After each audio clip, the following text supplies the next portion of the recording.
Students, welcome to my channel. तो अपनी previous video में मैं आपको क्लास 10th का चैप्टर 1 की थर्ड एक्सरसाइज तक कंप्लीट करवा चुकी हूँ। आज हम एक्सरसाइज 1.4 करेंगे।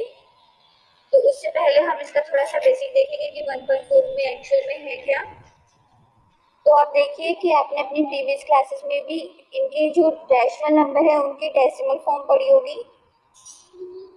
तो मैं आपको एक बार और बता देती हूँ कि जो रैशनल नंबर होते हैं उनको हम पी बाई क्यू की फॉर्म में लिख सकते हैं। ठीक है, तो इनमें पी बाई क्यू की फॉर्म में भी दो टाइप के रैशनल नंबर्स होते हैं। एक होते हैं टर्मिनेटिंग और non repeating.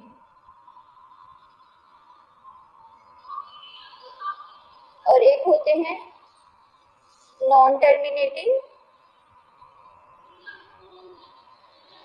Repeating rational numbers. तो टर्मिनेटिंग क्या होते हैं, जो एक पॉइंट के बाद एंड हो जाते हैं। आप देखेंगे जैसे कि 4/5, तो ये हो गया 0.8। इसके बाद इसका रिमाइंडर 0 हो जाता है और इसके बाद ये कोई वैल्यू रिपीट नहीं होती है। और नॉन टर्मिनेटिंग होती है जैसे 1.3, तो आप देखेंगे 0.3333, ये ऐसे आगे चल के ये कभी खत्म नहीं होता। मतलब ये नॉन टर्मिनेटिंग है और सेम नंबर बार बार रिपीट होता रहता है, जिसको हम बार से रिप्रेजेंट कर देते हैं। तो ये हमारा मतलब रिपीटिंग नंबर नॉन टर्मिनेटिंग है। तो ये भी रैशनल नंबर का ही टाइप होता है, क्योंकि इन दोनों को ही हम पी बाई क्यू की फॉर्म में लिख सकते हैं। ठीक है, और एक रैशनल नंबर क्या होता है हमारा,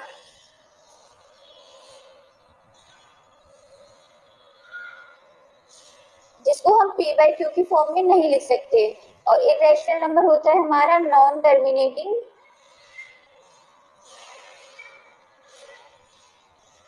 नॉन रिपीटिंग।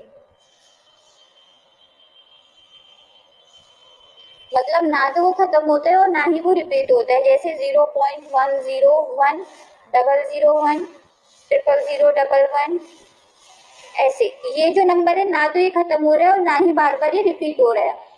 तो इसलिए ये हमारा जो नंबर हो गया कि इरेशनल नंबर हो गया, जो कि non terminating and non repeating है। तो यहाँ पर एक थ्योरम दी गई है, इसमें बोला गया है let X be a rational number. मैं यहाँ पर एक थ्योरम लिख देती हूँ।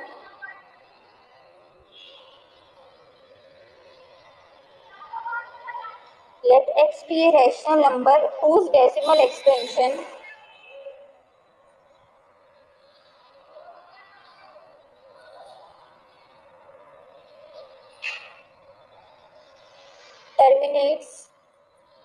terminates मतलब ये जो जिसका डेसिमल एक्सपेंशन टर्मिनेट हो जाता है, then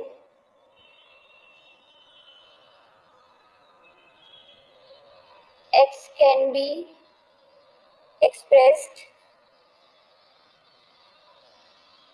in the form p by q,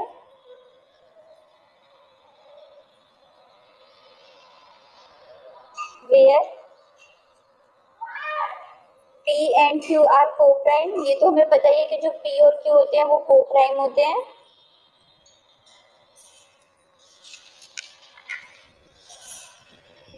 अब जो सबसे इम्पोर्टेंट पॉइंट मैं अब लिखने जा रही हूँ, and prime factorization of q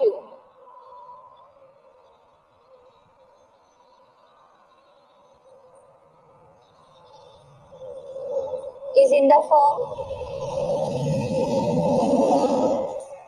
2 raised to the power n and 5 raised to the power m, where n and m are non negative integers. इसमें लिखा हुआ है नॉन नेगेटिव इंटीजर्स। तो नॉन नेगेटिव इंटीजर्स क्या होते हैं, वो होते हैं जो होल नंबर होते हैं। ठीक है, आपको पता है ना कि जो इंटीजर्स होते हैं अगर हम उन्हें नंबर लाइन पे देखें तो ये ऐसे होते हैं 0 1 2 3 4, और यहाँ पर -1 -2 -3, ये सारे इंटीजर्स होते हैं। और इसमें से बोले नॉन नेगेटिव इंटीजर्स, तो नॉन नेगेटिव इंटीजर्स मतलब ये नहीं आएगा। 0 से जो आगे के पॉजिटिव इंटीजर्स होते हैं उनको क्या बोलते हैं हम, होल नंबर्स। तो एन क्या आ गए, होल नंबर्स। ठीक है, होल नंबर क्या होंगे, 0 1 2 3 कुछ भी हो सकता है। तो यहाँ पर अभी हमें क्या बताया गया है, मैं आपको यहाँ पर समझा देती हूँ कि कोई भी रैशनल नंबर जिसका डेसिमल एक्सपेंशन टर्मिनेट होगा उसमें जो q है वो 2 raise to the power n and 5 raise to the power m की टर्म में होगा, और जहां पर q 2 raise to the power n और 5 raise to the power n में नहीं होगा वो नॉन टर्मिनेटिंग एंड रिपीटिंग होगा। तो मतलब अगर आपको rational number p by Q की फॉर्म में है और आपको बिना डिवाइड करे ये चेक करना है कि टर्मिनेटिंग है या नॉन टर्मिनेटिंग है, तो आप क्या करेंगे, सिर्फ इसकी जो क्यू फॉर्म है इसका आप प्राइम फैक्टराइजेशन कर लेंगे, और प्राइम फैक्टराइजेशन के बाद जो इसका denominator form 2 raise to the power n और 5 raise to the power m की टर्म में आया तब तो ये टर्मिनेटिंग है, अदरवाइज ये नॉन टर्मिनेटिंग है। ठीक है, तो अब जैसे देखिए मैंने पीछे 4/5 का एग्जांपल लिया था, आप इसी एग्जांपल को देख लीजिए। 5 रेज टू द पावर तो 1 है पर यहाँ पर तो 2 है ही नहीं, तो आप सोचोगे कि ये तो नॉन टर्मिनेटिंग है, लेकिन ऐसा नहीं है, यहाँ पर 2 है। ये देखिए अगर यहाँ पर कुछ भी नहीं है तो 1 है, और आपको पता है किसी की भी पावर 0 1 हो जाता है, अगर हम 2 की पावर करेंगे 3 की पावर करेंगे तो वो 1 हो जाएगा। तो 2 रेज टू द पावर 0 हम रख सकते हैं, क्योंकि ये लिखने से यहाँ पर तो 1 ही रहेगा ना, कुछ फर्क पड़ेगा ही नहीं। और हमने यहाँ पर पढ़ा था जो n और m है वो होल नंबर है, होल नंबर 0 भी होता है, तो 2 की पावर 0 हो सकती है। तो ये 5 raise to the power m और 2 raise to the power n के टर्म में आ गया, दैट मीन्स ये टर्मिनेटिंग है। और अगर आप ऐसे 1/3 का देखें तो ये 1/3 की पावर n है, ये 5 रेज टू द पावर 1 और 2 raise to the power n की टर्म में नहीं है, तो ये जो टर्म है हमारी ये नॉन टर्मिनेटिंग है। बस ये इतना सही कॉन्सेप्ट था इसमें। अब इस एक्सरसाइज में हमारे क्वेश्चंस नहीं है,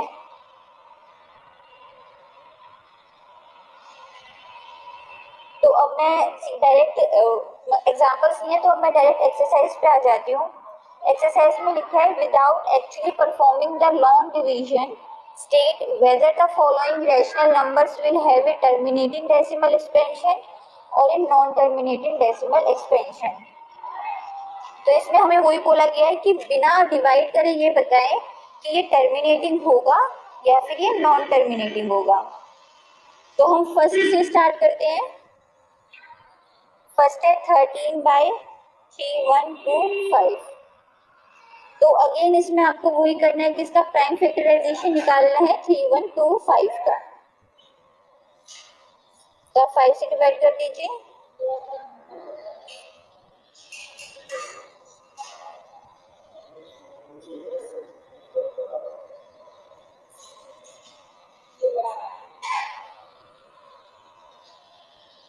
तो आप इसको कैसे लिखेंगे, 13/5 रेज टू द पावर 5, क्योंकि 3125 का ये डेसिमल एक्सप्रेशन ये प्राइम फैक्टराइजेशन है 5 की power 5।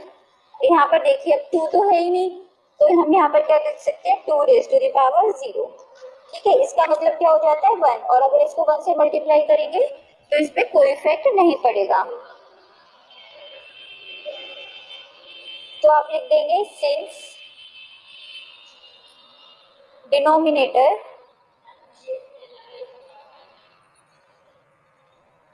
is in the form of 2 raised to the power n and 5 raised to the power n, so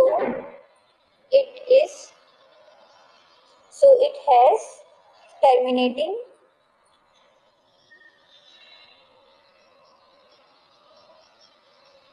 decimal expansion। ठीक है, तो इसका टर्मिनेटिंग डेसिमल एक्सपेंशन है। यहाँ पर जैसे 2 raise to the power n और 5 की पावर m लिखा है, तो ये m n इधर उधर भी लिख सकते हो, उससे कुछ फर्क नहीं पड़ता,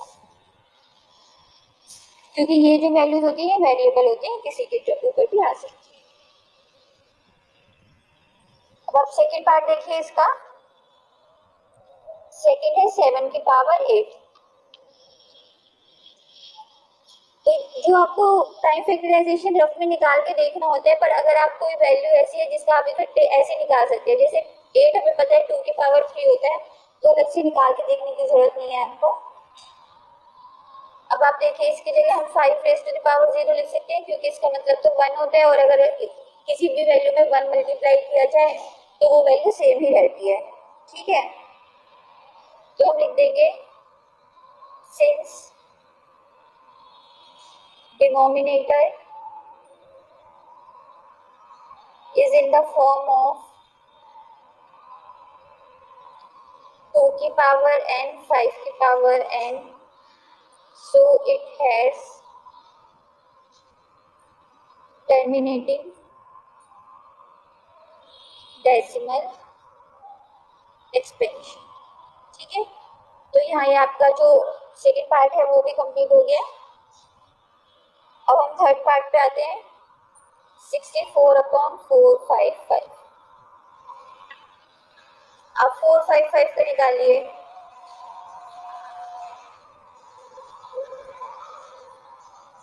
तो ये हो जाएगा 64/5 इंटू 13 इंटू 7। तो अब आप कहेंगे कि यहाँ पर 5 तो आ गया, 2 रेज़ टू द पावर 0 से हम मल्टीप्लाई कर देते, तो ये 5 2 raise to the power n and 5 m की फॉर्म में ये टर्म हो जाएगी, लेकिन नहीं, ये गलत होगा, क्योंकि इसमें हमने जो पढ़ा था उसमें ये था कि जो q है, डिनोमिनेटर है, वो सिर्फ 2 raise to the power n and 5 की पावर m के टर्म में होना चाहिए, उसके साथ कुछ और नहीं होना चाहिए। लेकिन इसमें 13 और 7 भी इसके साथ है, तो ये हमारा नॉन टर्मिनेटिंग डेसिमल एक्सपेंशन होगा। ठीक है,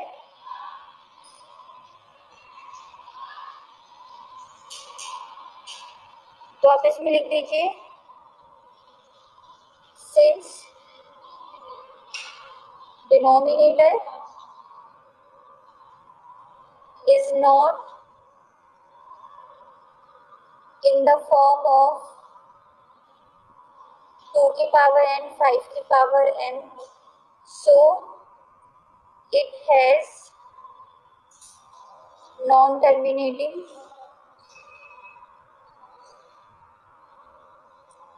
decimal expansion।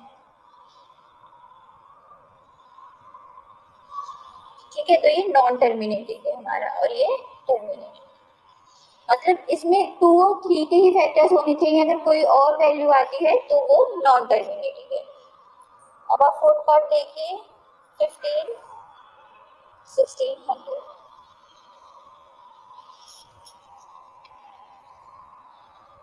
आप इसके प्राइम फैक्टर्स निकालिए, 2 8 सा 2 4 सा एंड 200।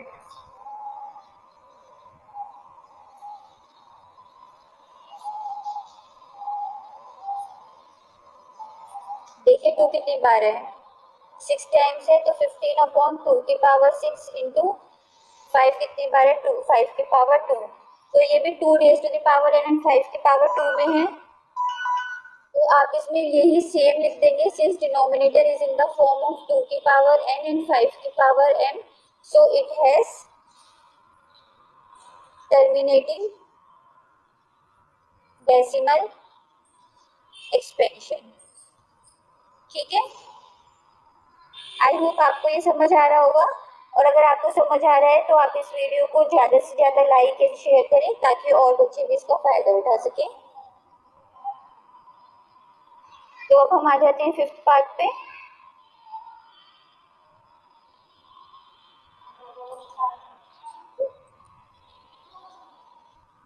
फिफ्थ पार्ट है 29/343। ठीक है, तो आप सभी को पता होगा कि जो 7 का क्यूब होता है वो 343 होता है, तो ये 5 और 2 के टर्म में तो है ही नहीं, तो आप सेम यही वाली स्टेटमेंट लिख के यहाँ पर लिख देंगे नॉन टर्मिनेटिंग डेसिमल एक्सपेंशन।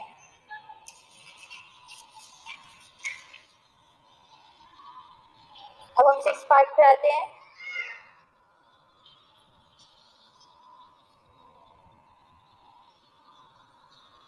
जो सिक्स पार्ट है उसमें है 23 2 रेज टू द पावर 3 5 के स्क्वायर। तो आप देखिए ये तो ऑलरेडी 2 की पावर n और 5 की पावर n में है, तो ये टर्मिनेटिंग डेसिमल एक्सपेंशन है और आपको वो पूरा स्टेटमेंट लिखना है। since the denominator is in the form of 2 raised to the power n and 5 raised to the power m, so it has terminating decimal expansion। ठीक है, तो ये आपको हर जगह वो स्टेटमेंट लिखनी है, मैंने आपको एक दो बार लिख के दिखा दिया। तो मैं आपको ऐसे बताती हूँ कि इसमें टर्मिनेटिंग और नॉन टर्मिनेटिंग कौन से हैं, बस मैं आपको वो बताती रहती हूँ। क्वेश्चन आपके सामने है, तो आप बताइए ये क्या होगा, टर्मिनेटिंग या नॉन टर्मिनेटिंग? ये होगा नॉन टर्मिनेटिंग, क्योंकि यहाँ पर 7 भी आ रहा है।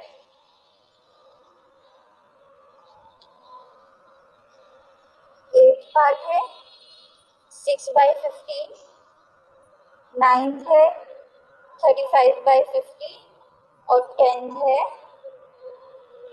77/210। मैंने इकट्ठे लिख लिया ये। तो अब देखिए आप 15 को क्या लिख सकते हैं, 5 × 3।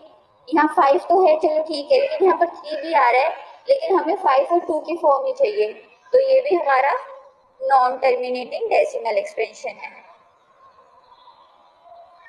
अब आप देखिए 35 है, पहले तो आप इसको सिंपलेस्ट फॉर्म में कन्वर्ट कर लीजिए, तो ये 5 से कैंसिल हो जाएगा, 5 7 से 35 10, तो 7/10 हो गया।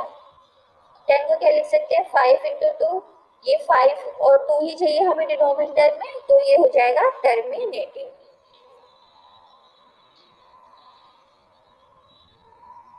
अब आप देखिए आप इसको भी सिंपलेस्ट फॉर्म में कन्वर्ट कर सकते हैं, ये 7 से डिवाइड हो जाएगा, यहाँ आ जाएगा 11/30। तो आप 30 को कैसे लिख सकते हैं, 3 × 5 × 10, तो ये भी हमारा नॉन टर्मिनेटिंग है बिकॉज ऑफ 3। ठीक है, तो आई होप आपको ये क्वेश्चन समझ आ गया होगा। चलिए अब हम सेकंड क्वेश्चन पे आते हैं। सेकंड क्वेश्चन है, write down the decimal expansion of those rational numbers in question 1 above which have terminating decimal expansion। तो क्वेश्चन 1 में जिस चीज के टर्मिनेटिंग डेसिमल एक्सपेंशन है उनके हमें डेसिमल फॉर्म लिखनी है। तो हम फर्स्ट पार्ट करते हैं, सेकंड का फर्स्ट पार्ट। अब आप देखिए टर्मिनेटिंग कहाँ कहाँ पर आए थे, पहले आपका इसमें आया था, तो फर्स्ट पार्ट था उसमें 13/125 में था। तो इसके मैं आपको दो मेथड बताऊंगी, आपको जो मेथड अच्छा लगे आप वो कर लीजिएगा। ठीक है,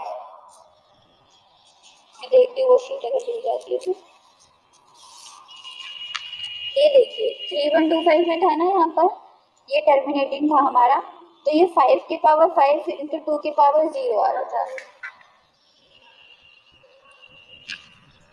एक मेथड तो आपको सभी को पता होगा कि आप बस इसको न्यूमरेटर को डिनोमिनेटर से डिवाइड कर दीजिए। मैं आपको एक और मेथड बताती हूँ, ये 5 की पावर 5 है, अब यहाँ 2 ये एक्सपेंस इसका डेसिमल एक्सपेंशन हमने निकाल रखा था पहले।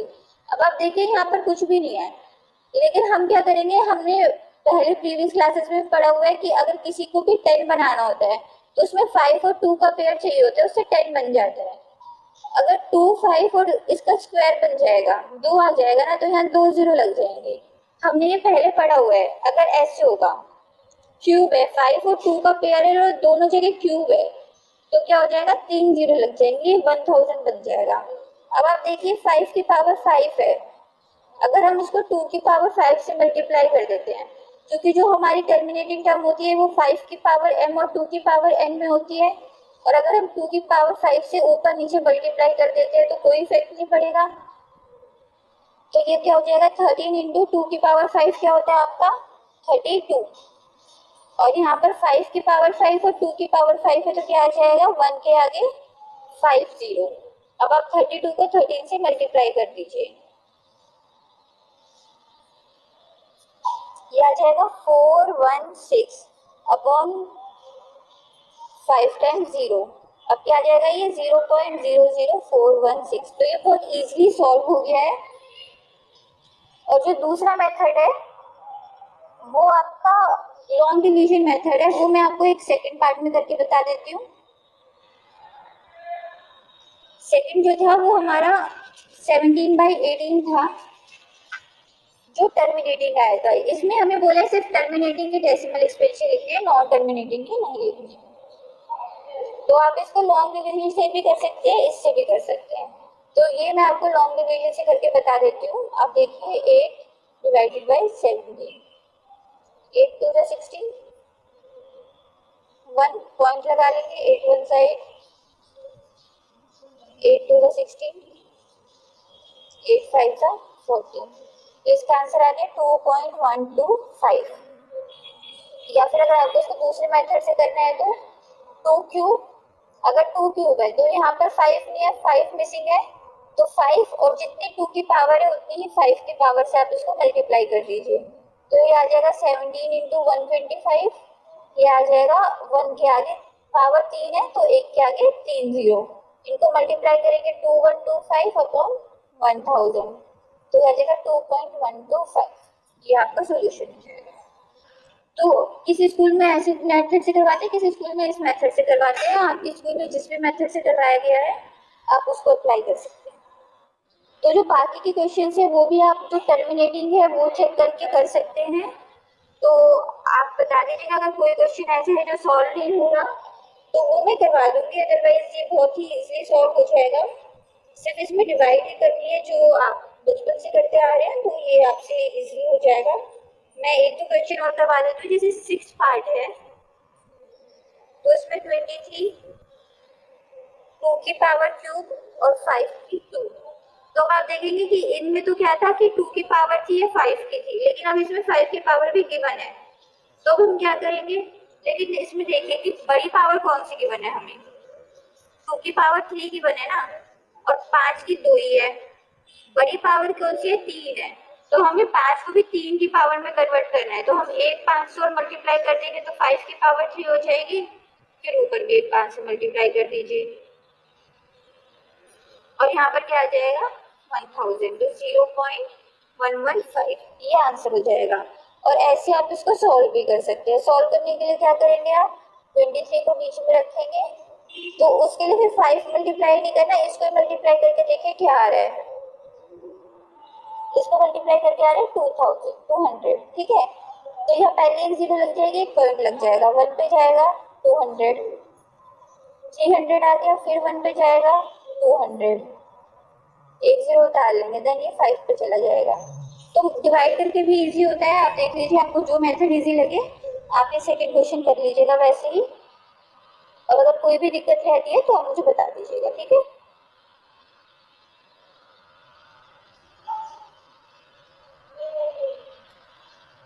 तो ये यहाँ पर इसका सेकंड क्वेश्चन कंप्लीट हो गया है। बाकी के जो पार्ट्स है वो मैं आपके लिए छोड़ रही हूँ, आप करके देखिएगा, क्योंकि इसमें कुछ भी नहीं है, सिर्फ सिंपल कैलकुलेशन है। और जो थर्ड पार्ट है, थर्ड क्वेश्चन है, वो मैं बताती हूँ। The following real numbers have decimal expansions as given below, in each case decide whether they are rational और not. If they are rational and of the form p by q, what can you say about the prime factors of q? तो यहाँ पर ये third question है, मैं लिखती हूँ पहले आपके लिए।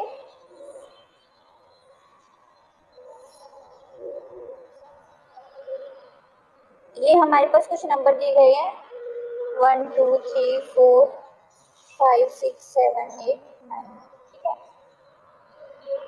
उसके बाद ये थर्ड का ये सेकेंड पार्ट है 0.120 120001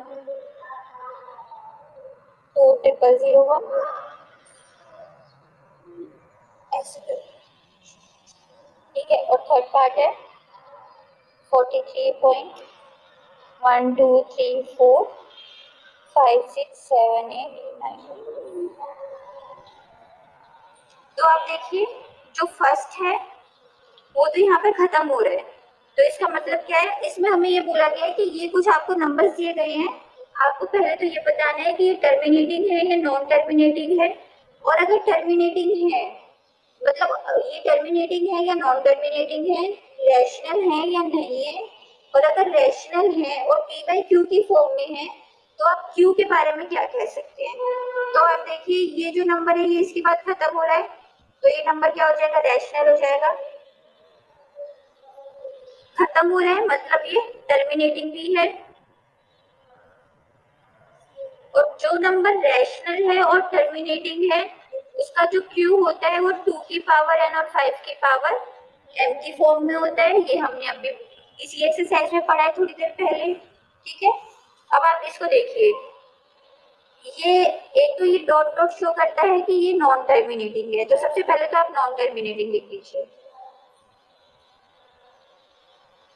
ठीक है, अब आप देखिए कि ये जो नंबर है ये ऐसे नहीं है कि एक पॉइंट के बाद ये नंबर रिपीट हो रहा है, यहाँ पर हर बार अलग वैल्यू आ रही है। पहले यहाँ 20 है, फिर 120, 1200, 12,000, 1,20,000 ऐसे ऐसे नंबर आ रहे हैं। तो मतलब ये रिपीट नहीं हो रहा नंबर, और जब नंबर रिपीट नहीं होता तो वो क्या हो जाता है? इर्रेशनल। तो ये नंबर हमारा इर्रेशनल हो गया। अब आप देखिए इस नंबर में इसके ऊपर बार है, बार का मतलब ये नंबर बार बार रिपीट होगा, तो मतलब ये नॉन टर्मिनेटिंग है।